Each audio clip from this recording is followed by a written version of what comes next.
악인들의 길은 망하리로다. 아멘.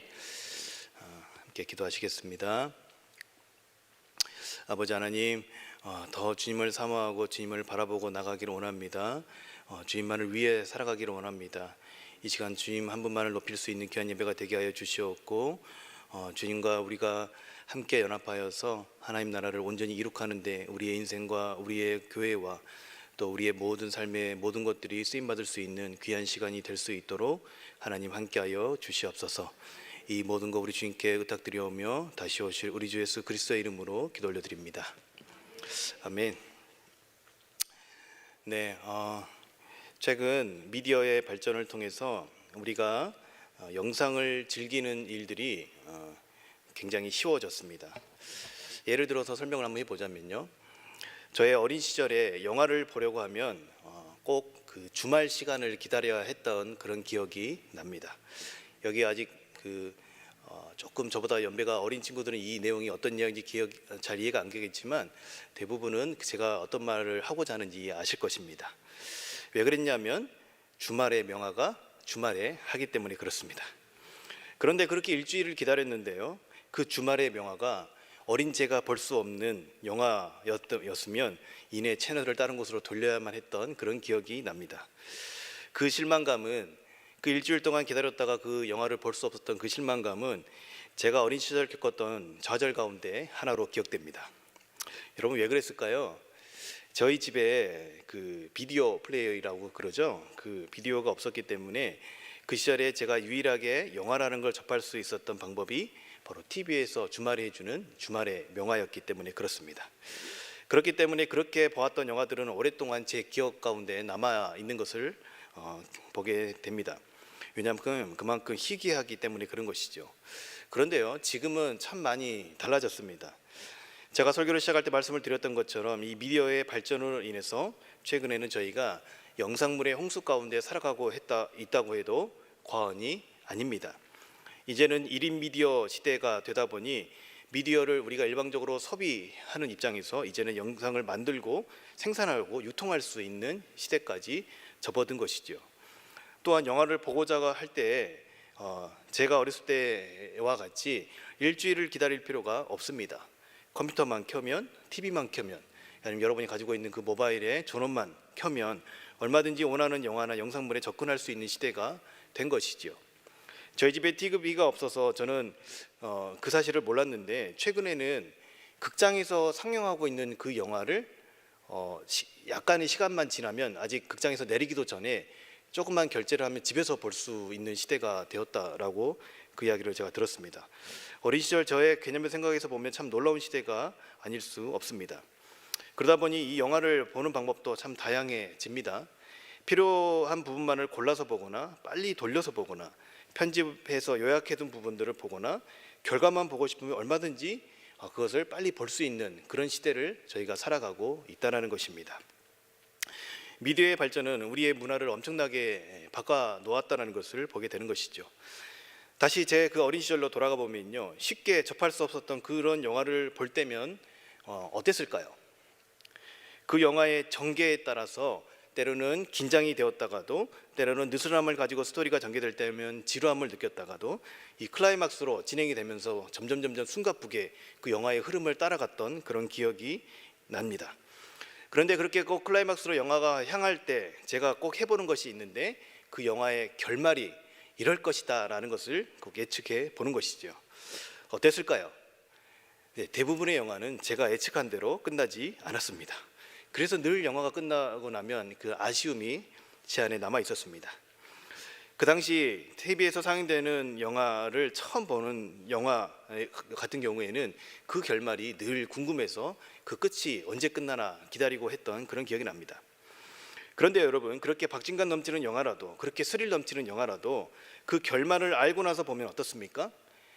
네, 정말 잘 만들어진 영화는 몇 번을 봐도 재미있기는 합니다.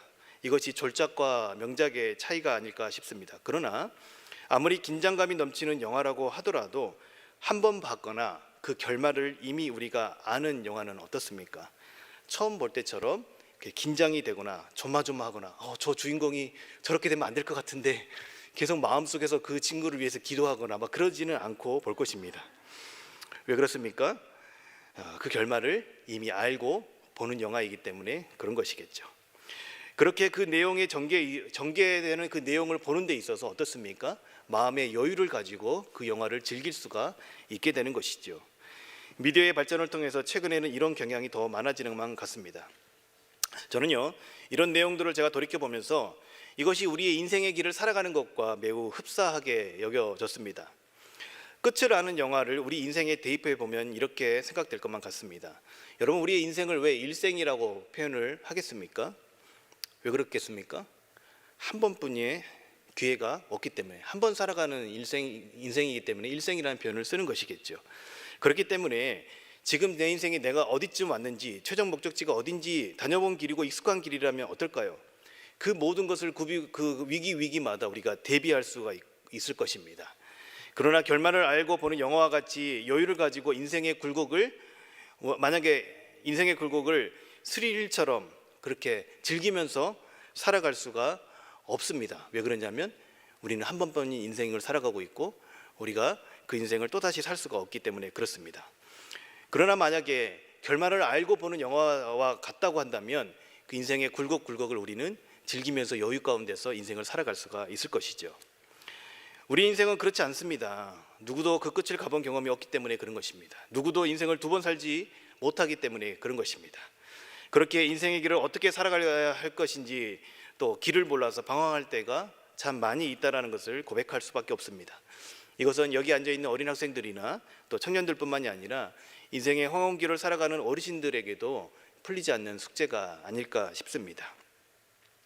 그런데 우리가 그렇게 고민하는 인생의 길의 끝을 성경은 명확하게 보여주고 있습니다.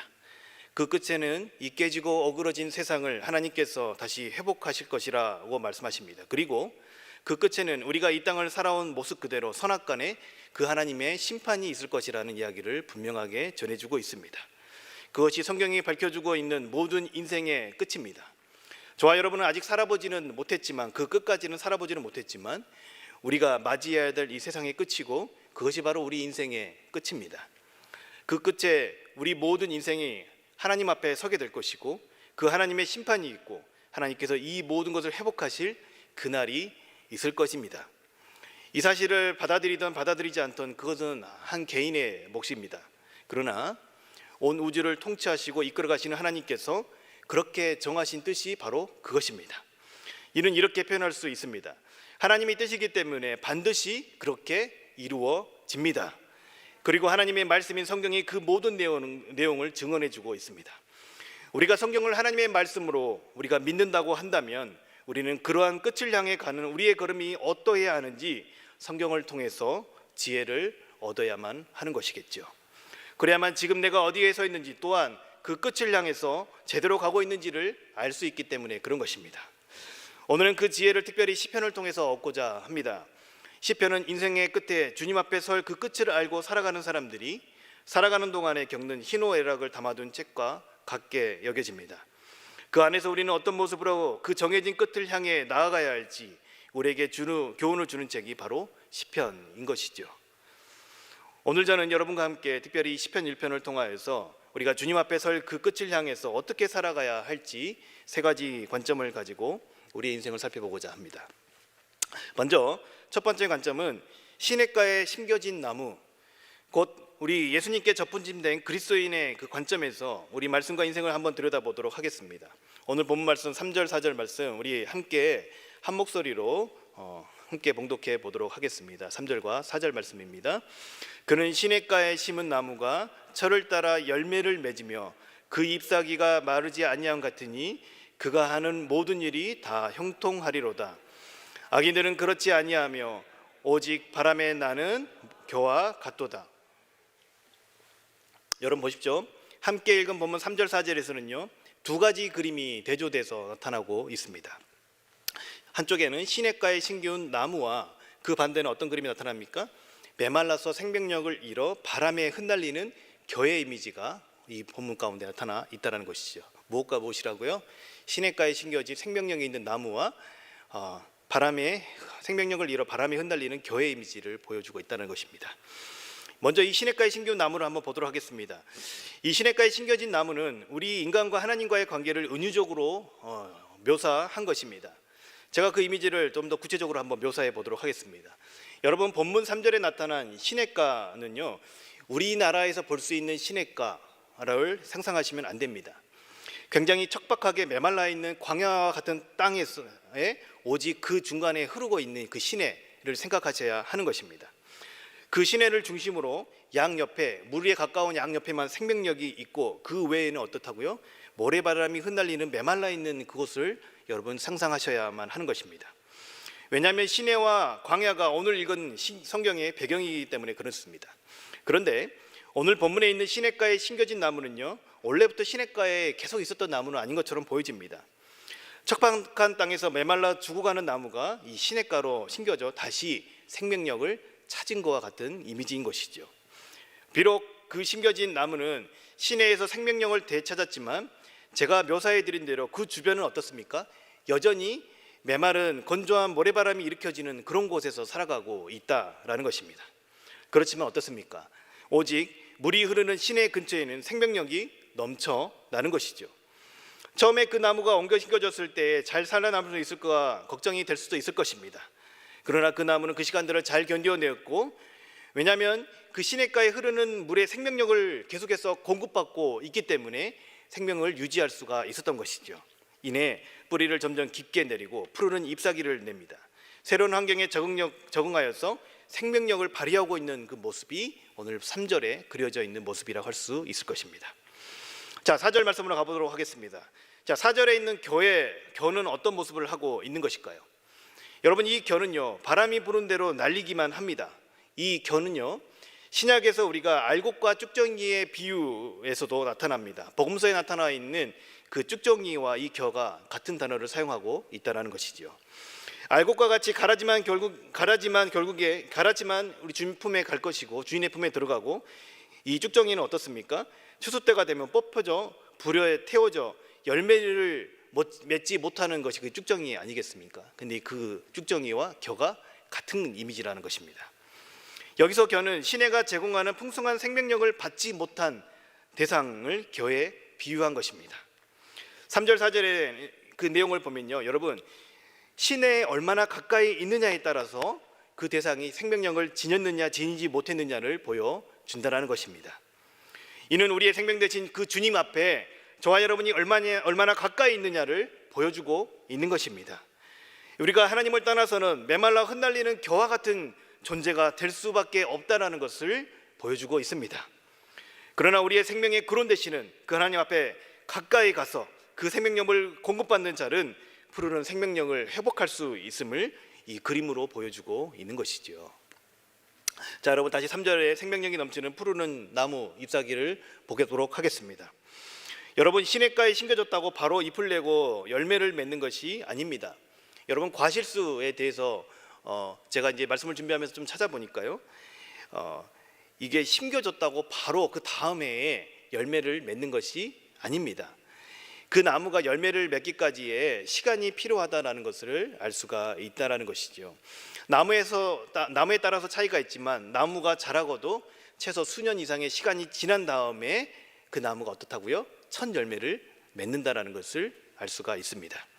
오늘 3절에 철을 따라 열매를 맺는다라는 것은요, 이 모든 시간이 다 지난 다음에 비로소 열매를 맺고 있는 모습을 보여주고 있는 것이지요.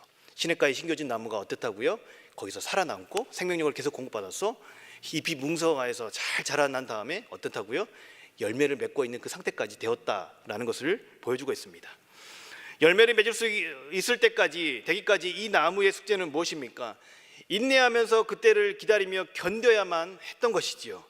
그때까지 생명이 공급되어지는 그 시내에 메마르지 않기 위해서 더 깊이 뿌리를 내려야만 살아남을 수가 있었던 것입니다.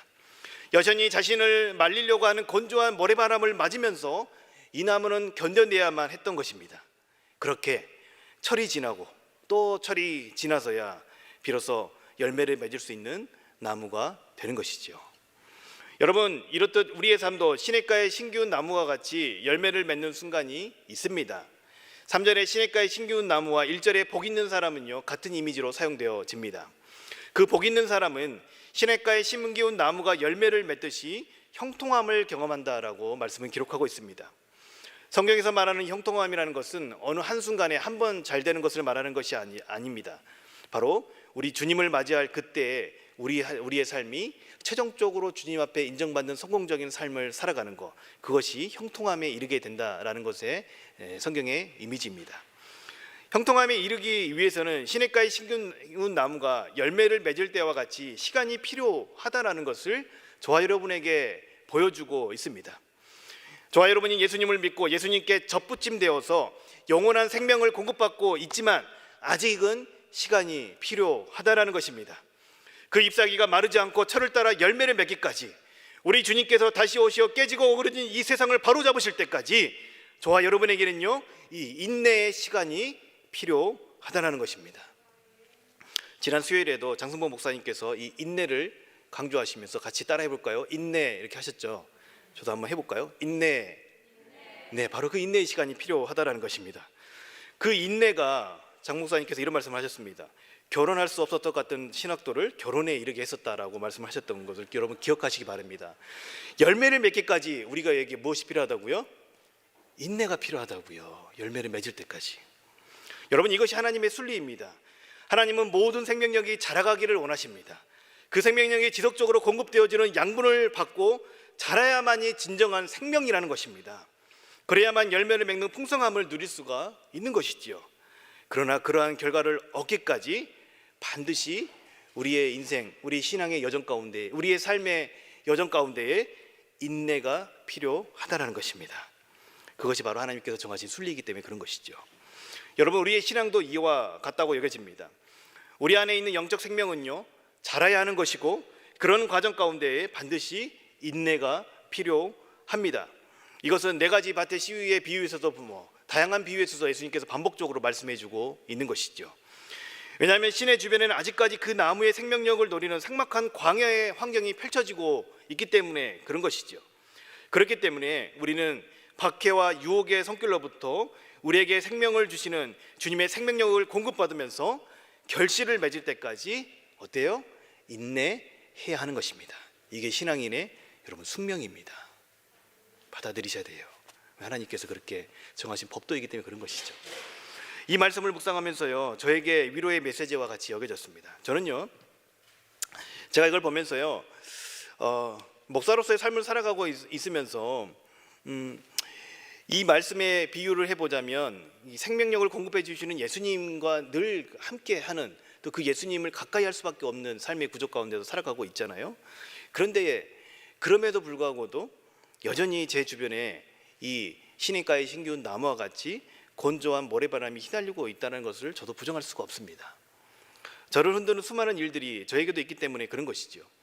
그래서 저도 제 자신도 저의 생명 되신 예수님께 더 깊이 뿌리내지 못하게 저를 흔들어대는 일들이 수없이 밀려온다는 것입니다.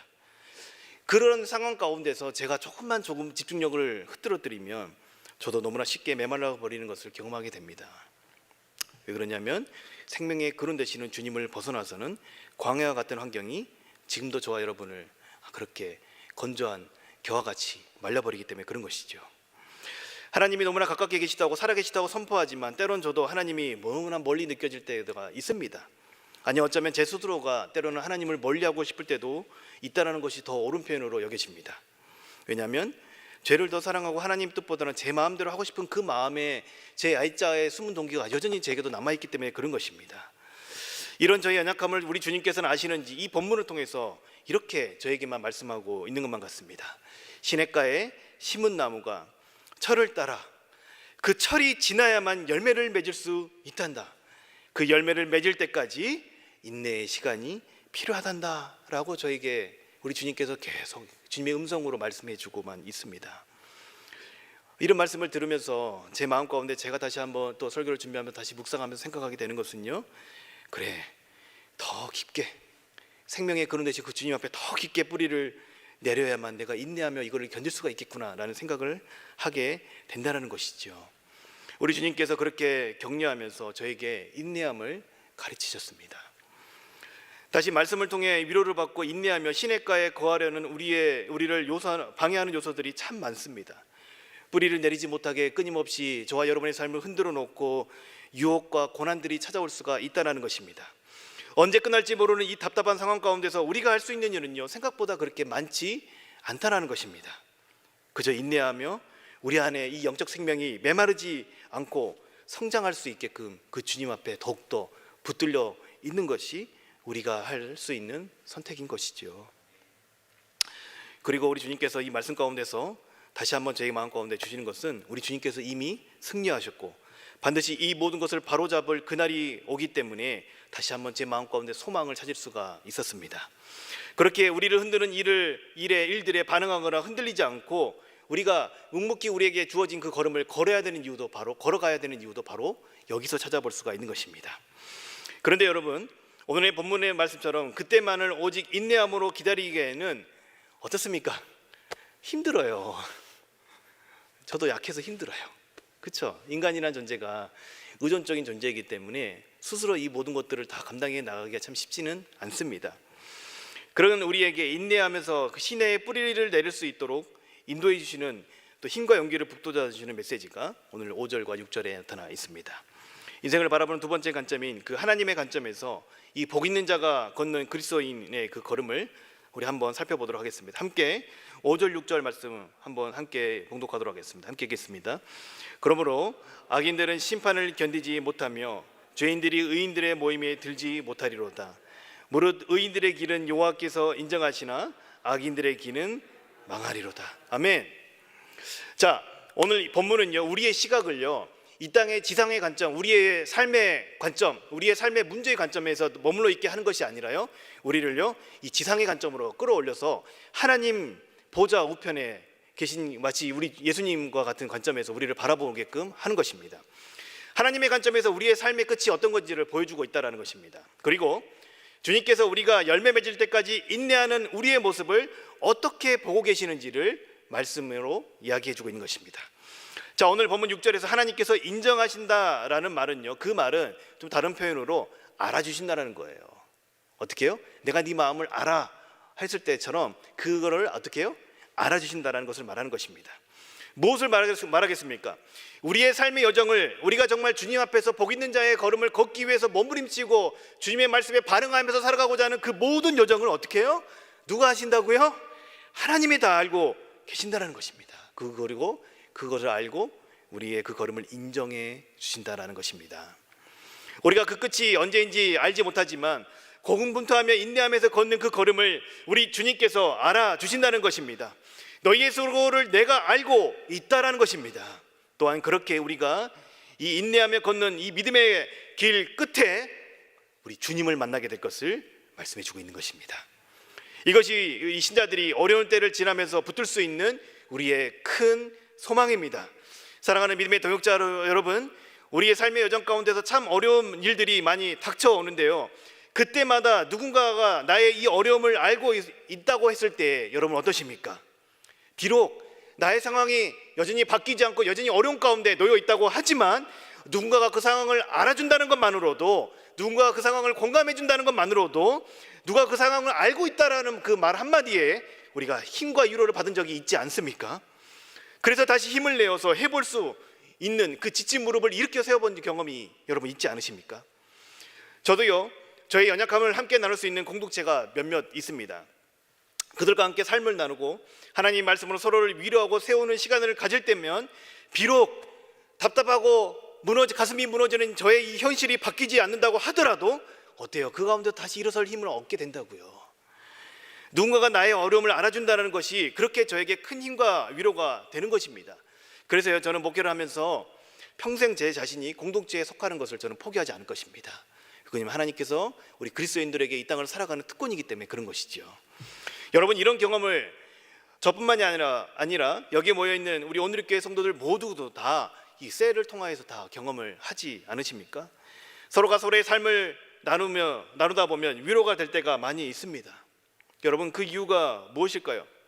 공동체 안에서 나를 용납하고 내 상황을 이해해주고 공감하는 이들이 있다는 것, 그것이 하나님의 말씀으로 내 마음 가운데 다가올 때에 그것이 우리가 다시 한번 설 수 있는 힘을 주는 거 아니겠습니까? 하나님이 우리에게 주신 공동체 가운데서 이것이 신자들이 누릴 수 있는 특권이 아닐까 싶습니다. 그런데요, 사랑하는 믿음의 동역자 여러분, 지금 우리가 때로는 힘들다고 여겨지는 이 믿음의 걸음을 누가 알고 누가 인정해 주신다고 성경은 말하고 있습니까? 바로 우리의 주인 되어 주시는 하나님께서 알고 계시다는 것입니다. 우리가 걷는 그 믿음의 걸음을 우리 주님께서 알아주신다고 하니 여러분 힘이 좀 나십니까? 여러분 이것이 사실입니다. 여러분 이것이 사실입니다. 성경에서 전하고 있는 사실이 바로 이것입니다. 하나님께서 우리의 걸음을 알아주신다고요. 여러분이 신음하면서 걷고 있는 그 걸음을 누가 알아주신다고요? 하나님께서 알아주신다는 것입니다. 여러분 이 사실을 인정하고 믿고 받아들이는 것이 여러분 그것이 바로 믿음인 것입니다. 여러분 저와 여러분이 이 신앙의 걸음을 우리 주님께서 다 알고 계신답니다. 다시 한번요, 누가요? 우리의 생사화복을 주관하시며 이 역사의 처음과 나중 되시며 세상을 심판하시고 회복하실 그 하나님이, 그 우리의 아버지 되시는 그 주님께서 우리의 걸음을 알아주신다는 것입니다. 여러분 이것은요, 성경의 이 메시지는요, 한 명의 사역자, 주변의 동료, 주변의 동역자들이 알아주는 것과 여러분 비교가 되지 않은 것이에요. 비교가. 그러나 이렇게 주님이 인정하시는 그 길을 인내하며 걷는데도 여전히 근데 사실 장애물이 너무 많아요. 왜냐하면 우리의 신앙의 여정은요 어떠냐면요, 악인들과 함께 섞여 사는 삶을 살아내야만 하기 때문에 그런 것입니다. 여전히 메마른 바람이 세차게 부는 광야 한가운데서 저와 여러분은 삶을 살아내야 하기 때문에 그런 것입니다. 그런데 더 큰 문제는 이 악인의 길과 이 본문 1장에서 이야기하고 있는 것처럼 악인의 길과 이 복 있는 자의 길이 서로 복잡하게 아주 얽히고 설켜 있다는 것입니다. 그게 무슨 말이냐면요, 이것이 완전히 구분되어서 살아갈 수가 없다는 것을 의미합니다. 왜 그러냐면 우리가 세상 안에서, 세상 한가운데서 소위 말하는 세상 사람들과 함께 살아가야 하기 때문에 그런 것이죠. 그렇기 때문에 자칫하면 우리는 길을 잃을 수가 있습니다. 그렇기에 인내하며 걷는 그 걸음 가운데에 우리를 최종 목적지로 정확하게 길을 안내해 줄 그 내비게이션과 같은 존재가 저와 여러분 가운데는 필요하다는 것입니다. 여러분 그 인생을 바라보는 세 번째, 세상 속에서 살아가고 있는 그리스도인, 그 관점으로 우리 말씀을 한번 보도록 하겠습니다. 오늘 본문 1절 말씀, 1절과 2절 말씀 우리 함께 봉독하여 보도록 하겠습니다. 1절과 2절입니다. 복 있는 사람은 악인들의 꾀를 따르지 아니하며 죄인들의 길에 서지 아니하며 오만한 자들의 자리에 앉지 아니하고 오직 여호와의 율법을 즐거워하여 그 율법을 주야로 묵상하는도다. 사랑하는 여러분, 지금 세상 한가운데서 저와 여러분이 살아가고 있습니다. 우리가 올바른 길을 선택하고 갈 수 있는 방법은 오직 무엇입니까? 하나님의 말씀뿐입니다. 우리가 이 세상을 살아가고 있는 동안에 우리가 걷는 그 길은 주변 모든 샛길이 다 차단된 그런 에스컬레이터와 같은 그런 길이 아니라는 것입니다. 여러분 에스컬레이터를 타보신 경험이 다 있으시지요? 에스컬레이터를 탈 때 어떻습니까? 첫 발을 딱 내디디면 어떻습니까? 그것이 내려가는 것이건 올라가는 것이건 그 목적지까지 정확하게 우리를 데려다 줍니다. 그런데 그 길을 올라가든 내려가든 간에 그 가는 길 동안에 어떻습니까?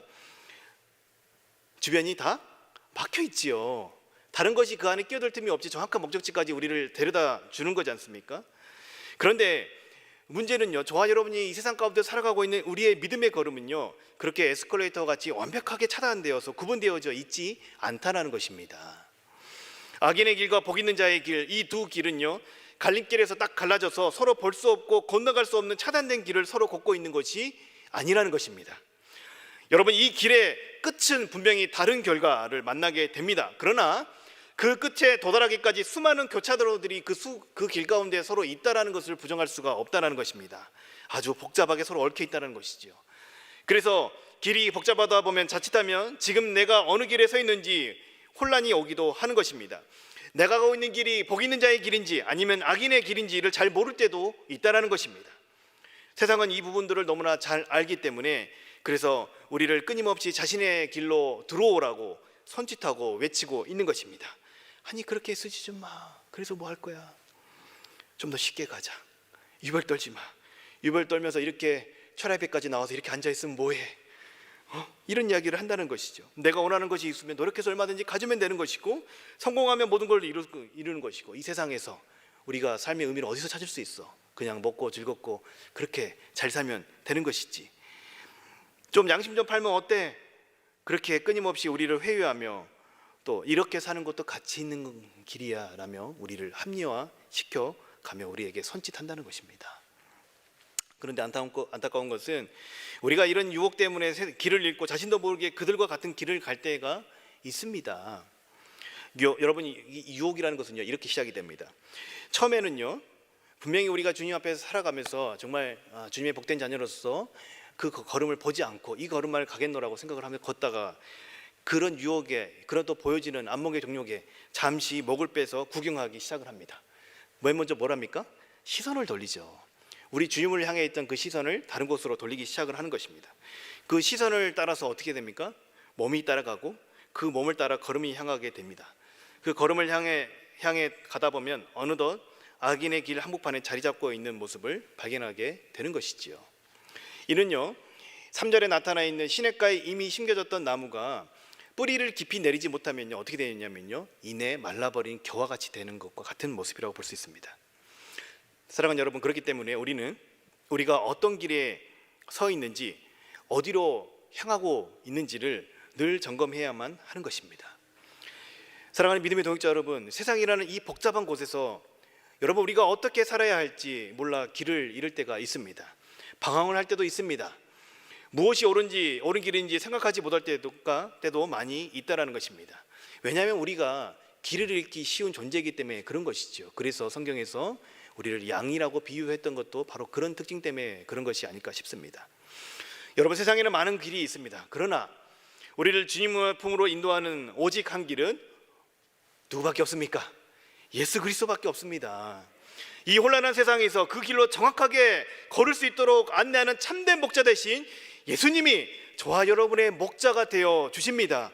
그가 길이요 진리요 생명이기 때문에 저와 여러분을 구원의 길로 인도해 주시는 것입니다. 우리는 그렇게 우리의 목자 대신 예수님을 따라 살아가면 되는 것입니다. 우리가 우리의 목자 대신 예수님을 따라 살아갈 수 있게 해주는 것이 오늘 본문의 말씀에 의하면 여호와의 말씀이라고 전하고 있는 것이죠. 그 말씀이 우리가 악인의 길로 향하는 것도, 그 길에 서는 것도, 그 길에 앉지 않게 인도해 주신다는 것입니다. 그러나 우리가 이 사실을 너무나 잘 알고 어때요? 있지요. 이미 알고 있습니다. 하나님의 말씀이 중요하다는 것들 너무나 잘 압니다. 우리 인생을 의의 길로 인도하는 것을 너무나 잘 알고 있습니다. 너무나 잘 알지만 사실 그 말씀대로 살아가고 그 말씀을 의지하고 그 말씀을 소망하면서 그 말씀에 온전한 믿음을 두고 살아가는 것이 쉽지가 않을 때가 많이 있다는 것입니다. 우리 인생을 예수님께 인도할 수 있는 그 말씀을 어떻게 우리가 잘 붙들 수가 있을지 오늘 본문 말씀에서는 이렇게 기록되고 있습니다. 2절에서요, 여호와의 주법을 즐거워하며 주야로 묵상한다 라고 기록되어 있습니다. 여러분, 이 말씀의 의미는요, 그냥 이 말씀을 그냥 계속해서 접하는 것, 물론 그것도 의미 있고 좋은 걸음이라고 보여집니다. 그러나 그렇게 그런 것만 말을 하는 것이 아니라 여기서의 강조점은 조금 다른 데의 강조점이 있습니다. 그 말씀을 끊임없이 내 삶 가운데서 어떻게 살아낼 것인가에 대해서 되뇌이며 고민을 하는 것을 말하는 것입니다. 우리의 의식 세계 가운데에 하나님의 말씀을 두고 생각하고 행동하고 판단하는 것을 의미하는 것입니다. 지금 내가 가고 있는 이 길이 맞는지 말씀을 통해서 늘 되뇌이면서 묵상하면서 고민해 보라고 하는 말씀인 것이죠. 지금 내가 이렇게 행동하는 것이 맞는지 끊임없이 말씀을 통해서 우리가 점검해 가라는 것을 말씀하고 있는 것입니다. 지금 내가 이렇게 생활하고 이렇게 판단하고 행동하면 이 길 끝에서 내가 우리 주님 앞에 설 수 있을 것인지 끊임없이 말씀을 통해서 자기 자신을 점검해 보라는 것입니다. 지금 내가 살아가고 있는 저와 여러분의 삶의 정황 가운데서 살아있는 하나님의 말씀을 구체적으로 적용하고 살아내는 것을 의미하고 있는 것입니다. 여러분, 하나님의 말씀이 종교적 교훈에 머물러 있는 것이 아니라 정말 살아있는 하나님의 말씀이라고 한다면 내 삶을 변화시키고 움직이게 하는 의미 있는 말씀이 되게 하라는 것입니다. 그렇게 말씀에 비추어 우리의 인생의 길을 걷다 보면 여러분, 우리 삶에 어떤 일이 벌어질까요? 저와 여러분의 삶 가운데 어떤 결과가 주어질까요? 제가 말씀에 근거해서 확신하게 말씀드릴 수 있습니다. 이 길 끝에 우리 주님을 만나게 될 것입니다. 여러분, 그것은 너무나 당연한 결과입니다. 왜 그럴까요? 그렇게 살아가는 의인에게 주는 열매라고 성경이 약속하고 있기 때문에 그런 것입니다. 그러나 비록 여러분 쉽지는 않을 것입니다. 한 발 한 발 주님의 말씀의 인도하심을 따라서 내딛다 보면 어느덧 그 길이, 그 의인의 길이, 복 있는 자의 길이 우리에게 익숙해질 것입니다. 세상 속을 살아가는 그리스도인들에게 정확한 목적지까지 인도해줄 이 말씀, 하나님의 말씀이 있기 때문에 저와 여러분은 안전할 수 있다는 것을 신뢰하시기 바랍니다. 그렇게 우리는 이 혼란한 세상 속에서도 방향을 잃지 않고 방황하지 않고 삶을 사는 것이 가능합니다.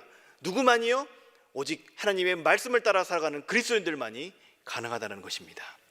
사랑하는 여러분, 오늘 우리는 이미 끝을 아는 영화와 같은 우리의 인생을 말씀을 통하여서 들여다보았습니다. 그렇습니다. 여러분, 우리의 인생의 끝은 이미 정해져 있습니다. 이 세상에서 얼마나 성공한 삶을 살았던지 그것은 여러분 중요하지 않습니다. 우리 누구나 인생의 끝에 죽음을 경험하게 된다는 것입니다. 모든 인류가 한 길, 그 죽음이라는 개인적인 종말에서 만나게 되어 있습니다.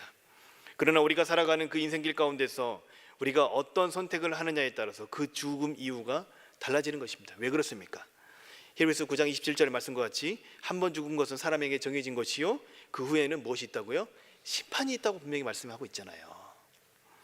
그렇게 인생의 걸음을 걷는 우리의 시선은 내내 우리 주님을 만나는 그 순간, 어때요? 그 심판의 그 순간에 고정되어 있어야 하는 것입니다. 그래야만이 우리가 악인의 길을 따르지도 죄인들의 길을 서지도 오만한 자리에 앉지도 않을 것입니다. 그러나 그러한 과정 가운데서 많은 인내의 시간이 저와 여러분에게 필요하다는 것입니다.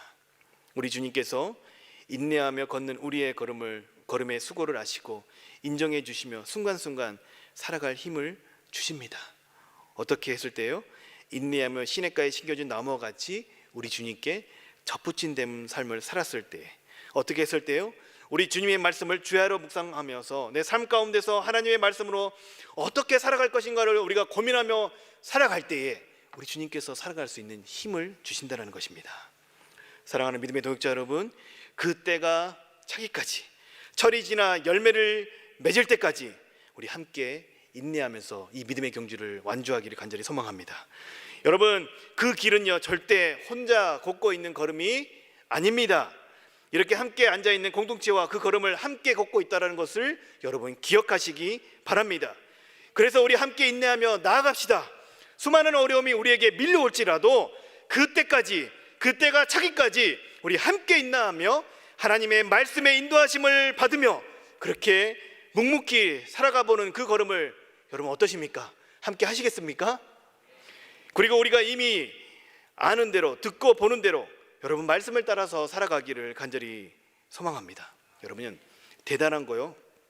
아니요, 아주 작은 말씀이라고 여겨지는 것부터, 저와 여러분이 당장 순종할 수 있는 것부터 삶으로 살아내는 저와 여러분이 되기를 간절히 소망합니다. 이렇게 알고 있는 말씀을 행동으로, 삶으로 살아내는 자가 하나님이 인정하시는 복 있는 자인 것입니다. 그가 바로 시냇가에 심겨온 나무와 같은 삶을 사는 사람입니다. 우리가 그렇게 하나님의 말씀에 작은 순종을 올려드리며 살아갈 때에 우리의 영혼은 어떻습니까? 안전합니다. 내 영혼이 진정한 평안을 이 땅에서도 누리게 되는 것입니다. 왜냐하면 우리 주님이 우리를 알아주시기 때문에 그렇습니다. 우리 모두 그때가 차기까지 말씀을 살아내며 인내하면 그런 복 있는 자가 되기를 간절히 소망합니다. 이 시간 우리 함께 기도합시다. 이 시간 함께 기도하실 때에 오늘 시편 1편을 통하여서 복 있는 자의 길이 어떤 길인지 우리 함께 들여다보았습니다. 우리 모두가 주님 다시 오시는 그날까지, 그때까지 인내할 수 있도록 우리를 붙들어 주시옵소서. 우리가 열매 맺는 그 순간까지 우리 주님께 시선을 고정하게 하여 주시옵소서. 때로는 그 걸음이 더디고 힘이 들 때마다 우리 주님께서 인정하신다는 그 위로로 다시 한번 우리가 힘을 내게 하여 주시고, 그렇게 오늘 하루도 주님의 말씀을 붙들고 작은 거 하나부터 실천하는 삶을 살아내는 복 있는 자가 되게 하여 주시옵소서. 그렇게 하실 수 있는 우리 주님을 기대하며 살아갈 수 있게끔 도와주시옵소서. 우리 그렇게 주님 앞에 나아가 기도하도록 하겠습니다. 함께 기도하시겠습니다. 아버지 하나님, 주님을 온전히 다시 한번 바라보고 나가기를 원합니다. 주님, 우리의 삶의 여정을 살아가는 동안에 정말 우리가 혼란 가운데서 살아가고 때로는 좌절하고 낭망하고 우리 마음이 무너질 때가 참 많이 있습니다. 그러나 주님, 그때마다 정말 우리 주님께서 어떻게 우리의 인생의 끝에 우리의 모든 것들을 신원하시며 우리의 삶의 그 요정들 가운데서 우리 주님께서 어떻게 이끌어가기를 원하시는지를 다시 한번 바라볼 수 있는 저희가 될 수 있도록 주님 붙드시고 역사하여 주시옵소서. 주님 다시 오시는 그날까지 우리가 인내하면서 이 걸음을 걷는 것을 포기하지 않을 수 있도록 주님 우리를 붙드시고 역사하여 주시옵소서. 우리가 정말 시냇가의 신기운 나무가 그 시내를 통하여서 끊임없이 생명력을 공급받은 것처럼 우리 주님께 접붙인 우리가 끊임없이 우리 주님 앞에 우리 자신을 세우며 주님을 향해 나아가는 그 걸음을 멈추지 않고 끊임없이 자라갈 수 있는 저희가 될 수 있도록 주님 우리를 붙드시고 역사하여 주시옵소서. 어려운 순간을 만날 때마다 우리 주님께서 이 모든 순간을 알고 계시고 이 모든 순간에 나와 함께 하시고 이 모든 순간에 우리 주님께서 우리를 위로하고 계심을 우리가 바라보면서 하나님, 끝까지 우리가 이 믿음의 경주를 살아낼 수 있는 저희가 되게 하여 주시옵소서. 끝까지 함께 걸어가는 이 공동체를 함께 바라보면서 함께 주님의 나라를 소망하면서 서로가 서로를 굳건히 세우며 아름다운 주님의 공동체 셀이 되게 하여 주시옵고 우리 온누리 교회가 될 수 있도록 하나님 붙드시고 역사하여 주시옵소서. 그때까지 우리 주님의 때가 되기까지 정말 우리가 이 믿음의 공주를 온전히 걸어 우리 주님 앞에 기쁨과 영광스러운 그 자리 앞에 설 수 있는 저희 모두가 다 될 수 있도록 주님 우리를 붙드시고 역사하여 주시옵소서. 주님 감사합니다. 또 주님께 감사하는 마음으로 또 감사함과 11조와 또 신방 감사함을 올려드립니다. 하나님, 이 예물 또한 주님의 나라를 위해서 아름답게 쓰임받을 수 있는 귀한 예물이 되게 하여 주시옵고 이 마음을 하나님 받아주셔서 주님 나라 다시 회복되는 그날까지 하나님 앞에 아름답게 쓰임받을 수 있는 귀한 인생이 될 수 있도록 하나님 함께하여 주시옵소서. 이 모든 거 우리 주님께 부탁드리오며 다시 오실 우리 주 예수 그리스도의 이름으로 기도 올려드립니다. 아멘. 자, 우리가 찬양하며